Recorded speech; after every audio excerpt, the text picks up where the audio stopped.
Both of my favorite authors write a lot and have many series, which all of them I like to some extent. But now I'm going to have to pick favorites. So I've narrowed it down to 5 favorite series from those 2 authors for you guys. So let's get started. Number 5 is probably the Mistborn series. It's mysterious, but really interesting and intriguing. It's written well. I enjoy it. I've only read it a couple of times, but I think it's probably one of my favorite series by Sanderson. And from the series in the Cosmere, it's definitely my favorite. Number 4, the Skyward series, and I do have one of them right here.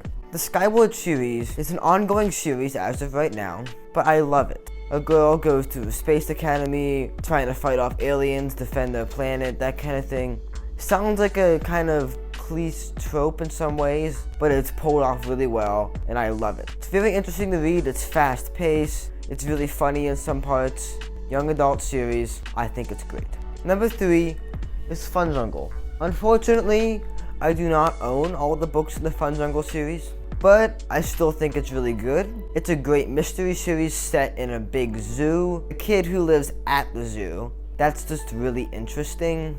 And it's really fun to read, it's funny. It's a good series from Stuart Gibbs. Although not quite my favorite, because number 2 here is the Spy School series. This one's really long at this point, but it's still going strong and it's still really good. Each book that comes out is quality.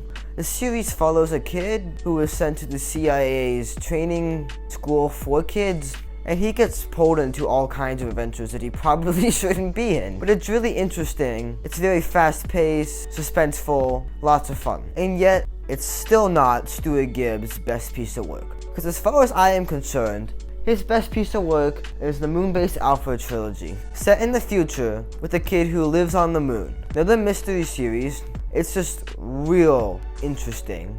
Just the concept is great. He pulls off like the technology and that kind of thing with being in the future really well. I think it's pulled off really well. It's just really interesting. It's funny, the situations he gets into on a really small moon base is just really funny.